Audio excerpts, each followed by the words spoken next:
The Hill of Howth electric tramway was introduced by the Great Northern Railway in 1901. Originally, 8 cars were delivered by Brush Electric of Loughborough, and a further 2 cars were purchased the following year in 1902. These were larger trams with a seating capacity for 73 passengers and were built by Millans of Shropshire on Peckham bogies and were numbered 9 and 10. Originally, they had no side windows and were for summer tourist traffic only, but after a number of years full glazing was found necessary. In the early days, they were painted in a livery of crimson lake and ivory, but on account of a shortage of pigments during the First World War, they were turned out in a grained mahogany. In the early 30s, when numbers 1 to 8 were painted in the familiar blue and cream livery of the GNR, numbers 9 and 10 had seen so little service that they retained this rich colour until the closure. They were known as the summer trams. They contrasted beautifully with the lush scenery, purple heather and golden gorse, and looked rather splendid as they glided around the rugged peninsula. When alas the final night of operation came, on the 31st of May 1959, the honour of being the last electric car to run in Ireland fell to number 9. After closure, she was kept at Guinness's brewery, but was ravaged by souvenir hunters, and in 1965 was brought to the Premier Dairies in Monkstown, where she was virtually scrapped and stripped of all running gear. She was then brought to the newly opened Transport Museum depot at Castle Rotherley in 1974.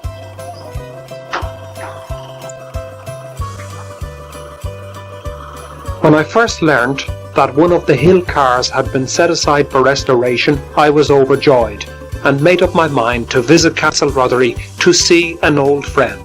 After all, I had very happy memories and always admired her rich grained appearance. I had heard that she had fallen on bad times and thought I had prepared myself well. The shock of seeing her in 1976 in so lamentable a state brought me great grief. The vandalism, theft of parts and weathering all had played a part in her sad demise. I made up my mind to take on the restoration of this wretched old lady, as I realised that unless something was done immediately, that she would be lost forever. Shorn of all her former glory, and unlike her sister tram number 10, beautifully preserved in England, she was in a very sad state, and it was said by many that she was beyond salvation. I have never restored anything before, and if I knew the work that lay ahead of me, I don't honestly think that I would have entertained such a formidable task. But ignorance, they say, is bliss, and my romantic memories of our glorious past probably clouded the stern realities. I loved the old trams, and perhaps love was blind. I set about the restoration with a staunch heart and great determination, and her salvation became something of an obsession with me for many years to come.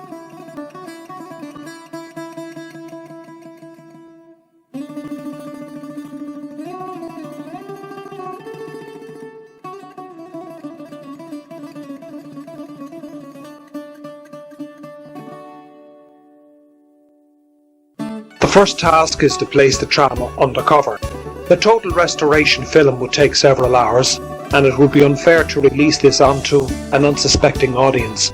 So what I've done, I've taken a few offcuts of film, assembled them together to give an idea of the general essence of the first stage of restoration. The tram was put at the back of the shed of Castle Rotherley in the sick bay with several other vehicles awaiting their turn for restoration. And the first job here was to remove the platform, clean down the rusted bearers and so on. It was essential to measure the decayed components very carefully. A mistake at this stage could lead to bad consequences later on, so great care was taken.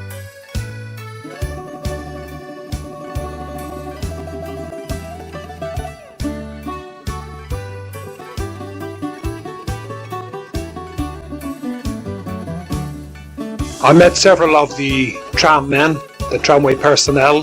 They were very encouraging and very informative. Billy Rankin, Jack Maypotter, and Christy Hanway and Dick McGlue, seen here, were very helpful indeed. We went over to see number 10, the sister tram in Christ, in a tramway museum there, and we learnt a great deal about the missing components. Without this, we would have to work entirely from photographs. This was a very useful visit.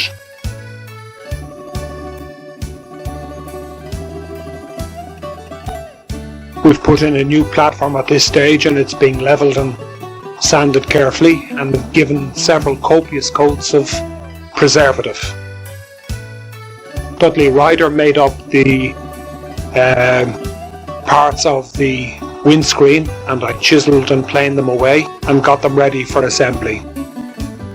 A sander and a miniature plane can be very useful in such corners. To make up the rounded parts, I used ply, painted it with glue, scored it well, put it in a former, screwed it tightly together, and a week or so later, when it had set, you take out the member and plane it to the shape you want. This is a windscreen being assembled in my small garage, and I'm now commencing to fit the timber panels. We decided the tram should now move to the Long Mile Road PMPA premises, and the tram was gradually raised onto track work level with the low loader. You can see here that we decided to commence painting the tram its crimson, lake and ivory. This is the original colour of the tram. We later decided to turn it out in its grained mahogany appearance. This is the tram arriving at the PMPA and being lowered down onto the floor. We can now commence work on the upper deck.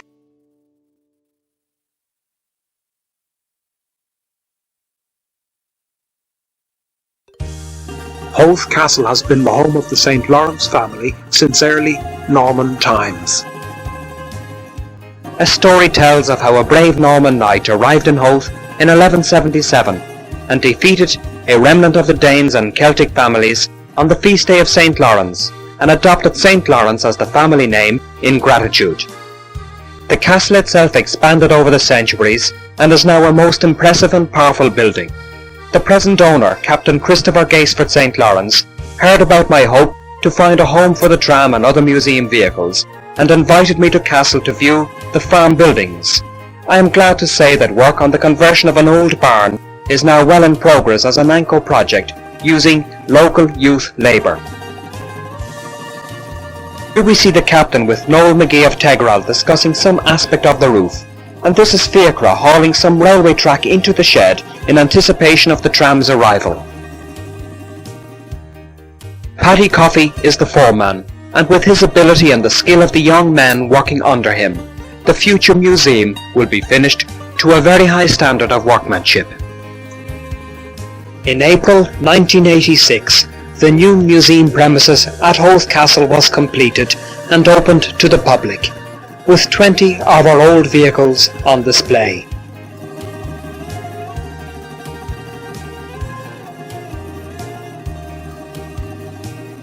It was now time to take the Hill of Howth tram back home to Howth.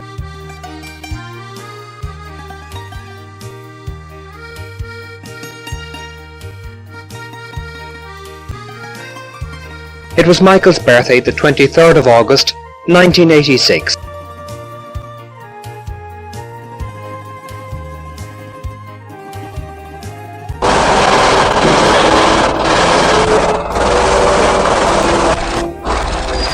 With a fond farewell to the kind staff of the PMPA at Long Mile Road, the tram gradually emerges into the daylight and sets off on her way.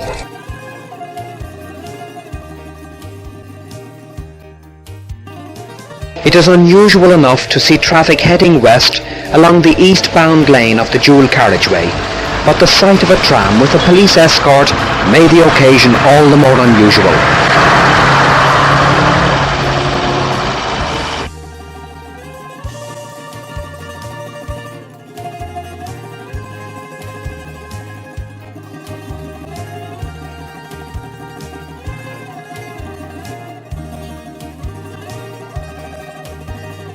With the grandeur of Kingsbridge Station in the background, the tram crosses back over the River Liffey for the first time in over a quarter of a century.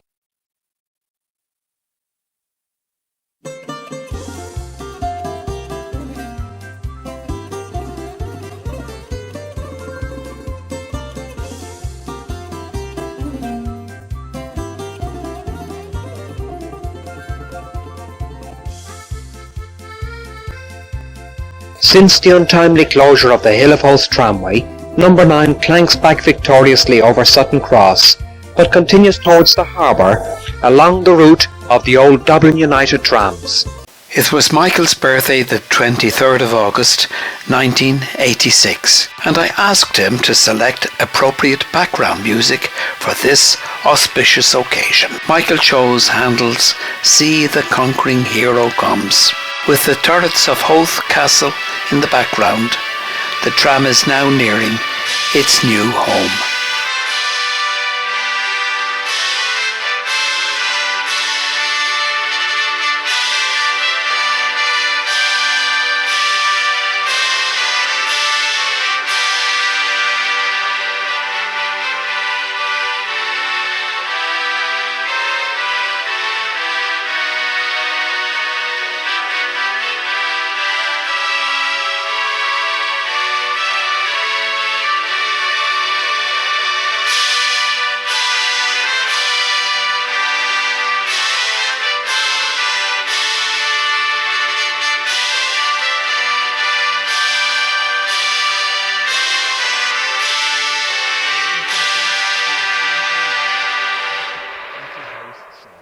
Triumphantly, she is gently lowered back onto Howth soil.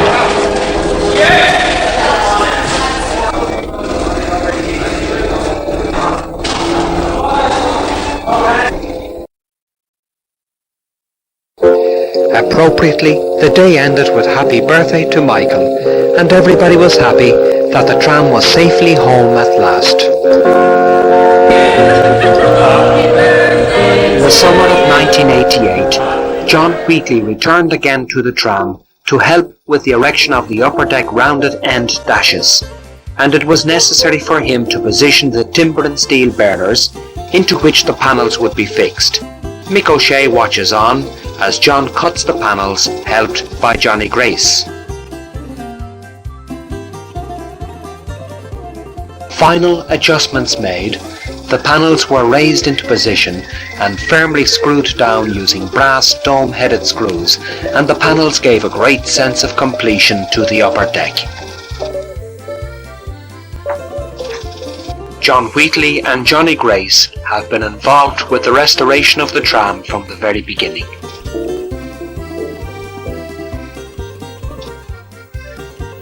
Towards the end of summer, the entire upper deck is structurally completed and by now has received several coats of red oxide paint. The laying of the roof slats was a slow and painstaking job and took several weeks to complete. It should be remembered that the team work only on the tram every Saturday, and a 1 week job really takes over a month. The Sutton End stairs is now receiving its final layer of undercoat by Brian Green and should shortly be grained and varnished.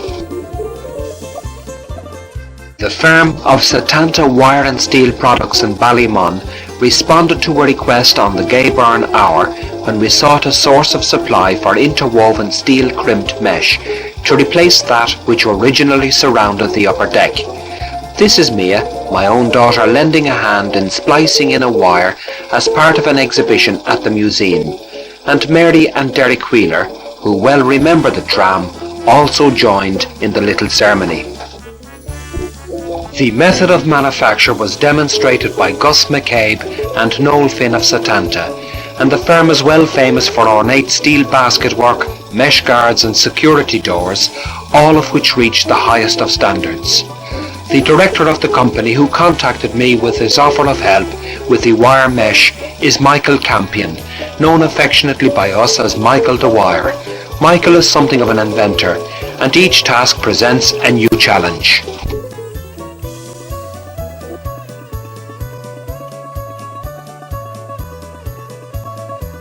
In October 1988, Pat Fulham and I went to Amsterdam to visit the Tram Museum. This was with a hope of securing the various mechanical parts required for the rerunning of Number 9.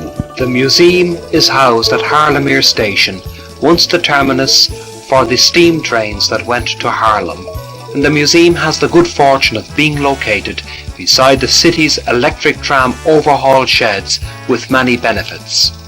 We discovered there an old Peckham truck, almost identical to those used on the Dublin four-wheeler trams before the advent of the bogie cars or eight-wheelers. In a disused siding, we made the most exciting discovery of all, hidden in briars. Two old trucks, one on top of the other, and one with a full set of motors, exactly what we sought. And it didn't take Pat long to make a full dimensional survey and photographic record.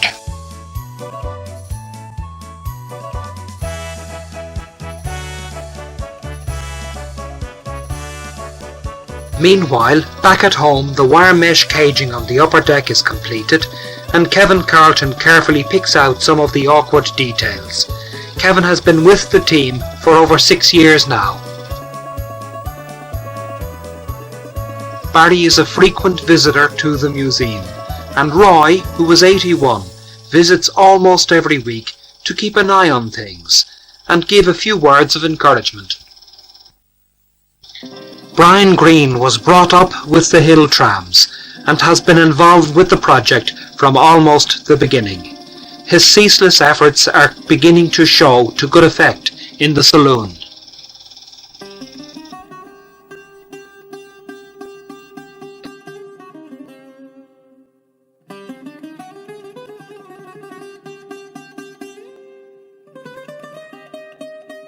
The manufacture of the upper deck garden seat steel frames was a more difficult task than might first appear, and I searched for several months for some firm to undertake this work, but all in vain.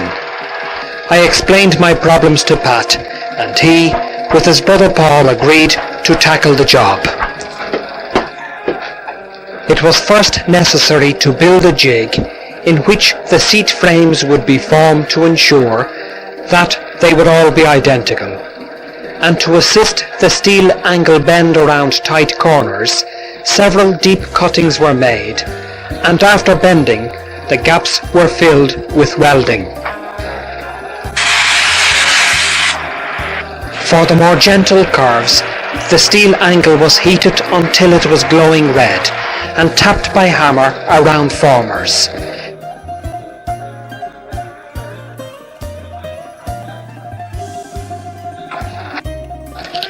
Where the angle frame came in contact with the floor of the tram, it was necessary to grind off one of the flanges to form a flat strip.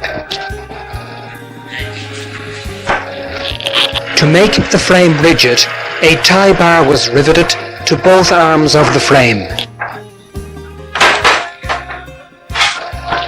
Eventually, the frame was lifted from the jig and examined carefully to ensure that it met with Pat's full approval.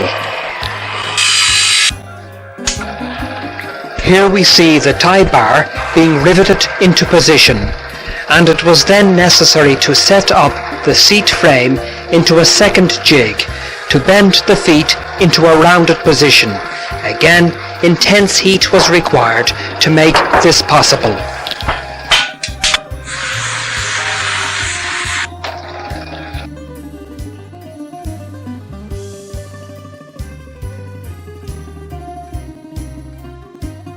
Regular tamping with a hammer or flat bar was essential while the metal was still hot to prevent kinking. On completion, the seat frame was polished, and at last the final frame joins an army of waiting steel legs. In February 1988, the Keen Citric, in an effort to raise funds for the tram, organised a gala evening at which the seats were sold at £100 per bum, and I learned from Joan and Aidan McManus that the seats could have sold 3 times over. Whilst there is a very real interest in the tram in the Howth area, no government body or local authority or any Irish institution have presented one penny towards a restoration in spite of many requests. Strange as it may seem, the Dutch have made up for the intransigence on the part of the Irish authorities, and on hearing of our urgent need for funds and parts, they agreed to present the electrical paraphernalia without charge. The Dutch firm of Hartroot Jones transported a container full of parts, assisted it through customs, and delivered it to Howth Castle as a gift to the people of Howth. The Dutch First Secretary, Mr. von Bremelen, seen here with Jan de Bruin and Marie Duffy of Hartroot Jones, visited the museum in May 1989 and offered to help our small society in whatever way possible towards the rerunning of the Hill of Howth tram.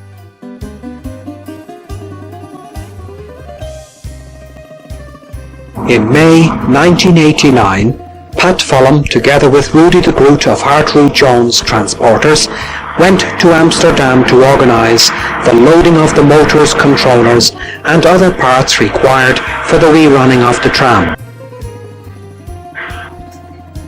The trucks required were pushed along the rails by one of the museum trams, and when the crane arrived, an attempt was made to lower the trucks into a container.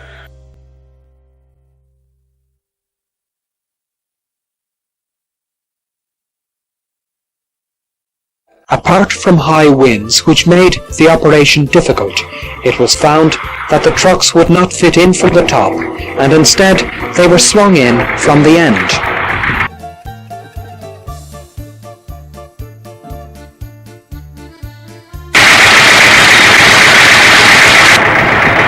The personnel at the museum were there to help, and eventually the trucks were safely in position.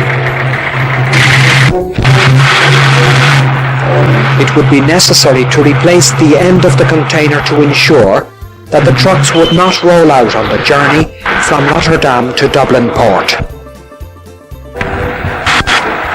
A small green tractor then brought the other bits and pieces necessary, and these were lowered in through the top of the container. A very special thanks to Jan Henry, Eric, Rob, Herbert and Frank, and all the other members of the Amsterdam Tram Museum, and a thanks to Rudy and Jan for transporting, and to John B. Griffin of Aer Lingus for the free travel for Pat. Meanwhile, the summer of 1989 was spent in increasing the Castle Rotherry depot by a further 6,000 square feet, and then a large shed had to be erected at Howth Castle Farmyard Complex, into which the machinery and special stands for the golf course would be placed. This would then release the adjoining building to Phase 1 of our museum, and work on the conversion of Phase 2 was scheduled to commence before the end of 1989. The usual hard workers were there in force: Jim Crossland, Pat, Des, Jimmy, Bill, the two Michaels, Bert and Nora Roberts.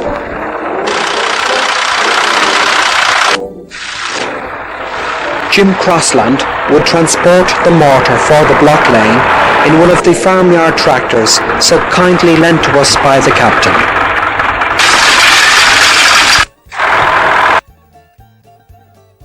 "1989 was a great year for the Society, and whilst it was necessary to go into debt to build the sheds mentioned to house the collection, without the support of Captain Gaisford St. Lawrence, the King Citric Restaurant and firms such as Hartroot Jones Transporters, it is difficult to imagine how we could survive." Meanwhile, back at number 9, Brian's work on the upper deck lettering for the Great Northern Railway continues slowly.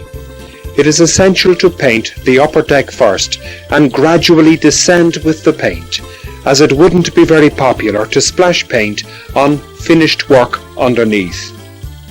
Each individual letter has to be carefully outlined with the various shadows and colourings, and a steady eye and hand is essential. Eventually the gold leaf is fixed, as on this destination panel, and each layer of paint is separated one from the other with several coats of flat varnish. Finally, a rich coat of gloss clear varnish is flooded on to protect the lettering. The main task now is the assembly of the upper deck garden seating, And here we see Bob and Ray giving the seating slats a further coat of red oxide. A timber insert matching the profile of the steel frame is bolted to the latter, and it is into these cross members that the slats are screwed. A steel keeping strip is also bolted to the frame with distance pieces to allow for the swivel backrest upright movement. Philip, Bill and Dermot act as a human brace in holding the seating components together whilst the slats are fixed.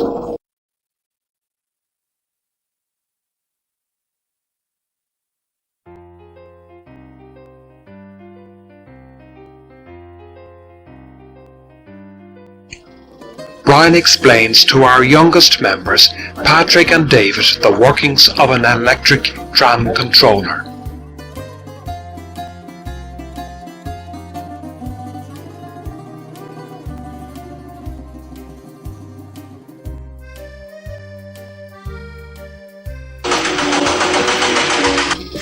It is with great excitement that work on Phase 2 of our museum commences in February 1990. It is necessary to break out the existing poured concrete wall dividing the higher and lower parts of the building, and this massive wall is gradually broken down to manageable sizes. It is then scooped up with a bucket and dropped into a tractor and trailer, which brings the wall rubble to the rear of the museum in preparation for Phase 3. Let's just listen to the sounds of progress.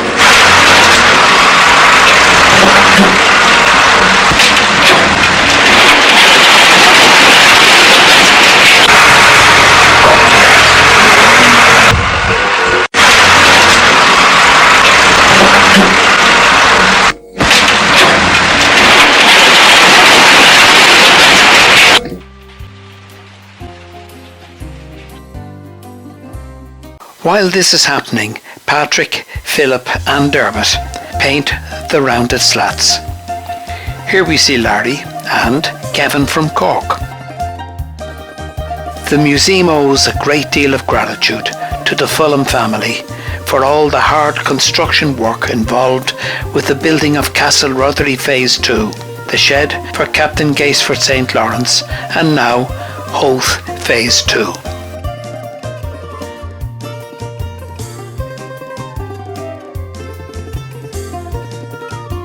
Jack Cannan arranged that the PMPA insurance company would sponsor the entrance of the Hill of Howth tram into the 1992 St. Patrick's Day Parade. It was necessary to acquire the services of a large yellow ESB tractor unit to haul the tram up the ramp and onto the low loader. The usual hard-working team said, "Oh no, not again." But when Jack said it would earn us £3,000, they agreed.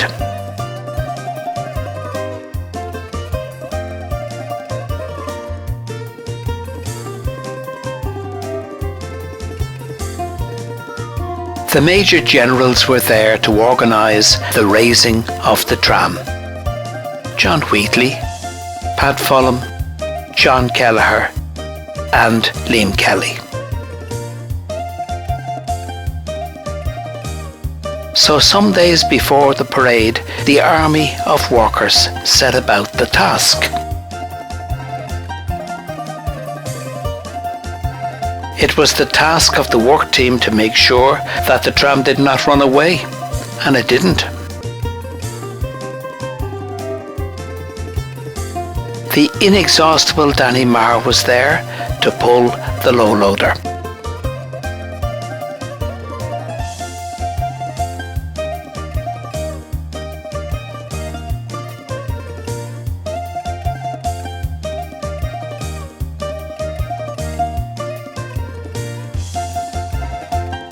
At last, the tram was on its way, but it was very difficult to round the corner to get onto the avenue.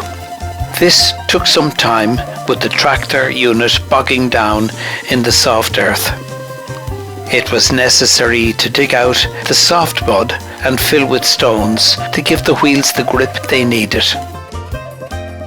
After a few efforts, she was on her way.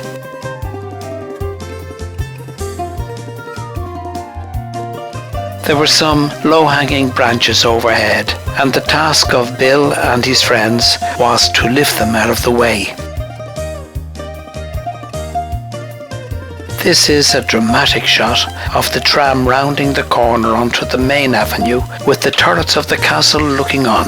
It is a tight squeeze between the castle gates. They were designed for horse and coaches, and certainly not for massive trams. The tram now makes its way onto the main Howth to Dublin Road, where the original Howth tram, later the number 31, provided a service until 1941.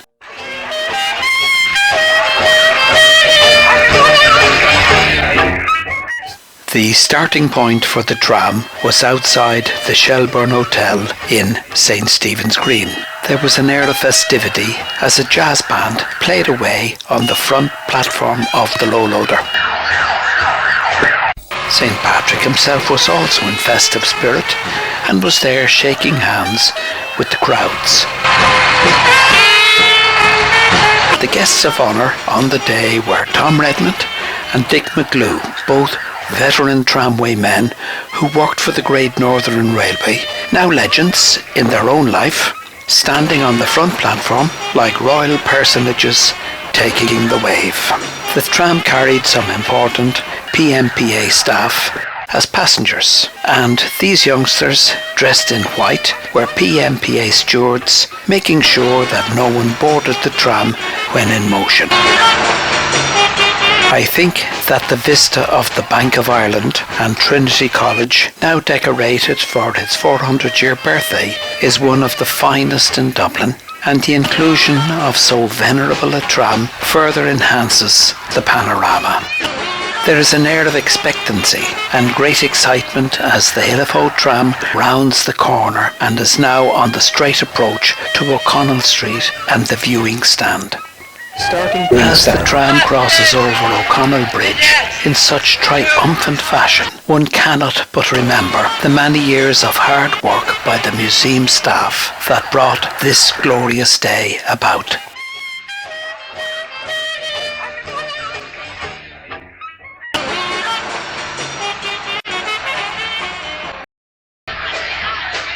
The decayed remnant of yesteryear is now a fading memory. May I take this opportunity to thank my fellow workers for bringing this day about. All is not over yet. The next task is the remotoring and the eventual rerunning of the tram. Some may say that this is but a dream, but today is the accomplishment of another dream, the restoration itself. The route back to the museum had to be carefully planned, that there were no low bridges. It is essential to constantly man the upper deck and raise all low slung wires, whether they be electricity, telecom Éireann or other. One telephone at least was severed along the Howth Road, and we were told that an irate customer rang Telecom Éireann to complain that a tram had cut her cable, but the matter was rectified quickly. It is a triumphant moment to watch the tram pass over Sutton Cross after 33 years out of service. This was a focal point on our journey around the hill, where the hill trams crossed over the trams bound for the city. It took a long time to bring the tram to this advanced stage of restoration, and it was very costly. The money was raised by the tram restoration team, the King's Citric, the Howth Chamber of Commerce, the sale of books and postcards, film shows and talks, and the hiring of the small Dublin open front tram, which appeared at many venues. The tram often went for months with no work being carried out while waiting for some part to be manufactured, but the team had other trams to work on in the meantime. the joy of seeing the tram come back to life makes up for the years of patience and hard work. Once back at the Howth Museum, it was time to think seriously about the next phase of our restoration, the actual remotoring. On the day of the Bangor Rally in Northern Ireland, the task of raising the tram on its tram jacks was undertaken, supervised by John Kelleher. Once raised, the bogies were rolled out from underneath, and it was necessary to bring them into stage 2, where the work would be carried out. It was now time to remove the motors from the Amsterdam trucks, and it would be a costly procedure putting the motors back onto number 9. It is like putting the life back into a soul. The day of a fully powered tram is not actually all that far away. But the actual running of a tram, laying of track, erection of overhead power cables, wiring, transformers, etc., and the maintenance depot are quite another matter, especially in a penniless society. But who knows? As matters turned out, the Amsterdam motors didn't fit, and the truck and motors were presented to another museum. We eventually acquired motors from the Glasgow Underground, and they were perfect, and these were refurbished at a cost of 9,000 each. They were then placed back on the bogies, with missing components replaced, axle bronzes manufactured, all carried out at the Steam Preservation Society's premises at Whitehead, Northern Ireland. The story is far from over.